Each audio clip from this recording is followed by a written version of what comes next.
Nosso próximo palestrante online, como disse, que vai trazer aqui a sua participação importante para nós nessa tarde, é o senhor Ailton Brasiliense. Ele que nasceu em São Paulo e formado em matemática, engenharia eletrotécnica na Faculdade de Mauá. Fez mestrado, iniciou suas atividades profissionais como professor e também participou na empresa Light como engenheiro eletricista antes de entrar no metrô.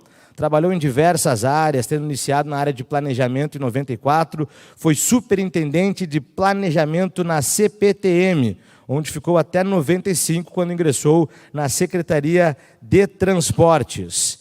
Ele também participa hoje do DENATRAN, Departamento Nacional de Trânsito, e da ANTP, Associação Nacional dos Transportes Públicos, onde exerce hoje a presidência desta importante instituição. Ele vai participar conosco agora trazendo todo o seu conhecimento, a sua expertise na área do transporte público. Vamos receber com forte aplauso o senhor Ailton Brasiliense sobre a relação entre transporte público e desenho urbano. Senhor Ailton, o senhor nos escuta? Boa tarde. Vamos lá. Quero agradecer o convite feito pela Prefeitura de Canoas, nesse projeto de integração de transportes, nesse projeto de repensar a utilização do uso do solo. Estou sendo ouvido agora? Agora sim, agora está perfeito. Fique à vontade, por favor. De vez em quando a técnica nos ajuda. Nesses 15 minutos que nós vamos conversar, eu queria conversar um pouquinho sobre essa importância do transporte público com o uso do solo e utilizar bastante um pouco da história da urbanização do Brasil. A urbanização, como todo mundo sabe, começou lá pelo século XVIII, quando o processo de industrialização efetivamente se Brasil.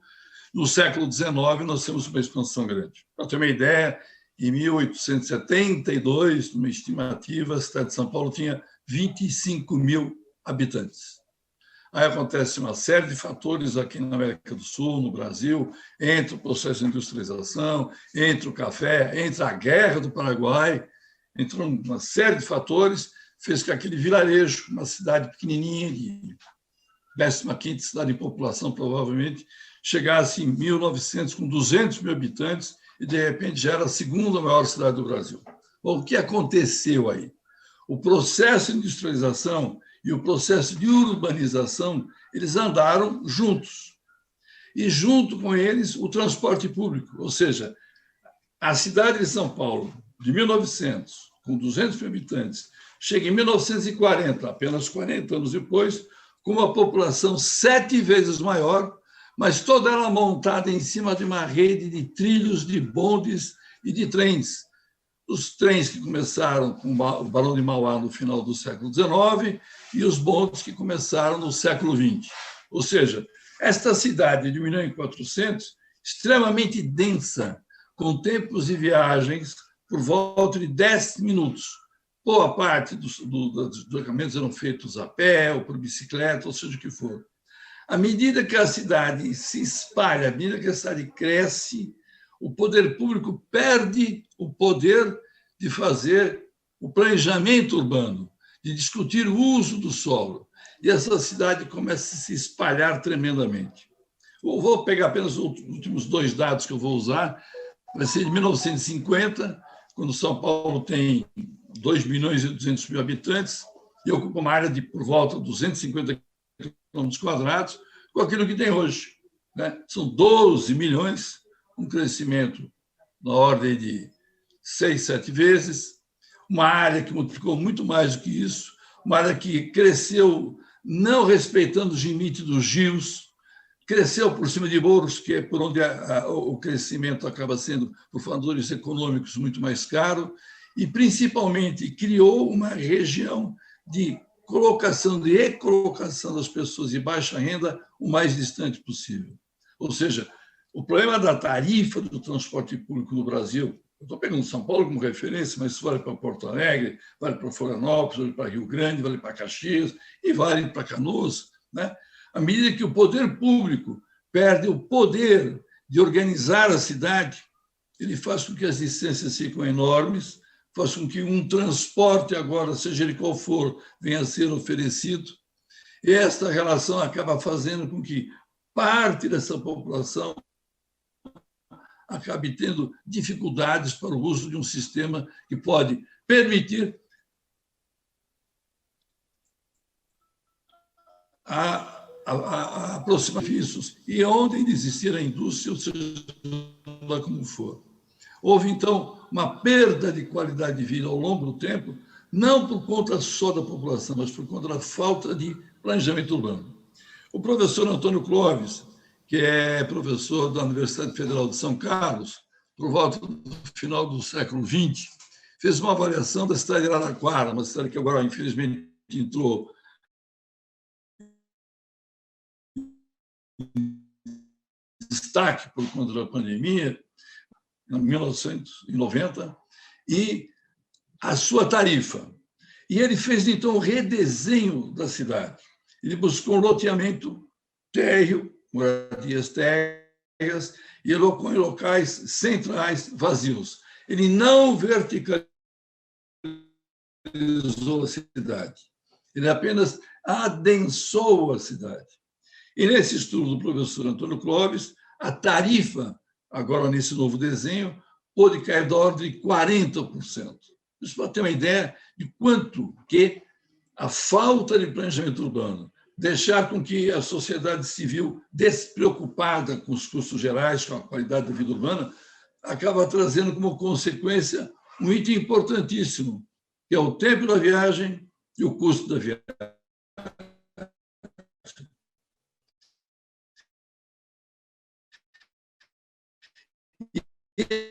Esses dois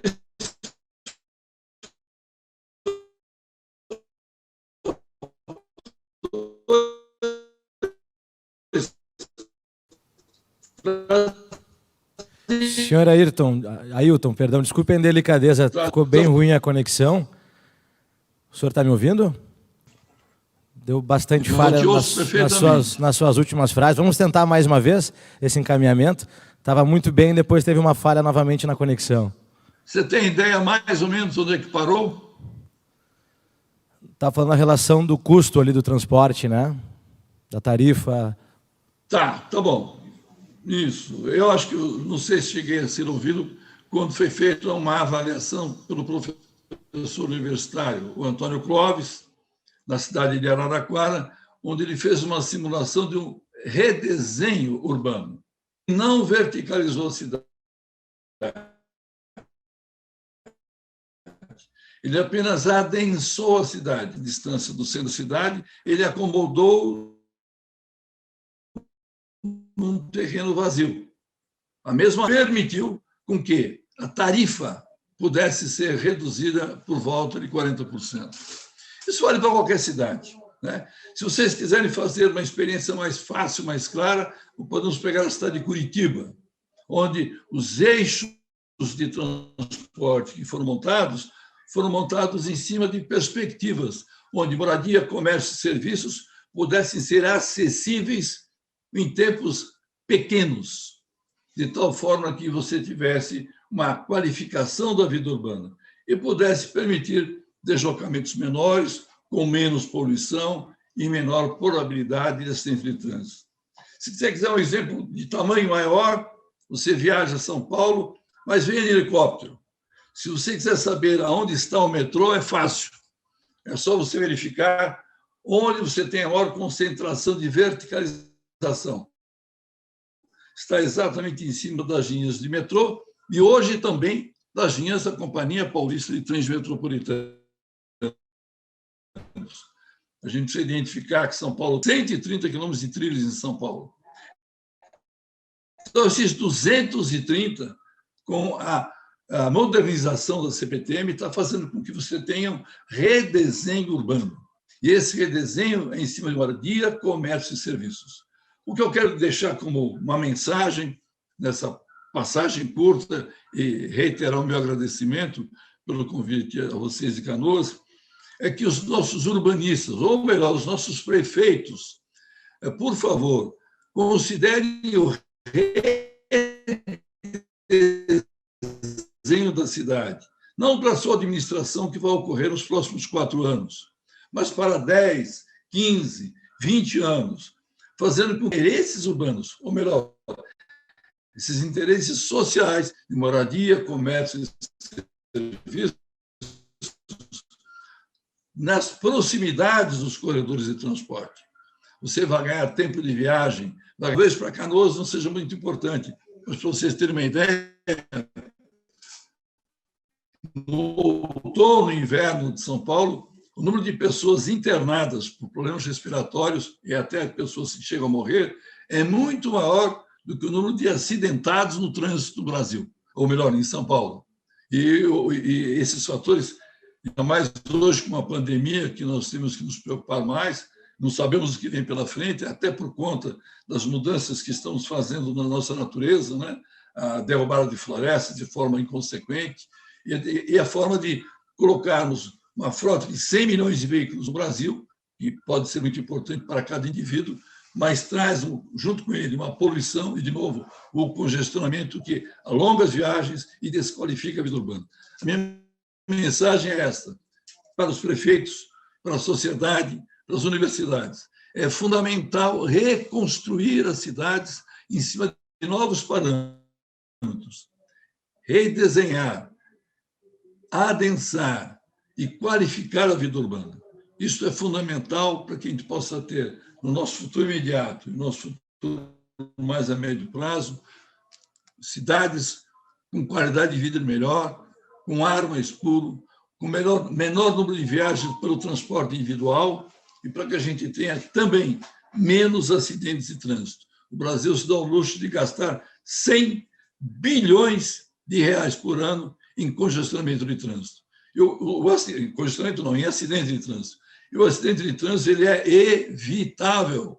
Evitável. Temos que trabalhar com isso como um todo. O projeto tem que pegar todos esses flancos. Nós temos que trabalhar para termos melhor qualidade de vida. É o que eu espero que vocês que estão implantando o automóvel integrado à Transurb, integrado aos corredores de ônibus que devem estar sendo colocados, façam também uma revisão do uso do solo, de tal forma que essas necessidades, esses interesses sociais possam se acomodar sobre ou na intermediação do transporte público que está sendo operado. Reitero meus agradecimentos pelo convite e espero que essa palestra tenha profícuos resultados e, por favor, espalhem isso para o Brasil, espalhem através da ANTP, porque bons exemplos nós temos que mostrar a todos que são possíveis de serem construídos. Muito obrigado. Senhor Ailton Brasiliense, presidente da Associação Nacional dos Transportes Públicos, a ANTP, nos trazendo então um pouco do seu conhecimento, da sua experiência sobre a relação entre transporte público e desenho urbano.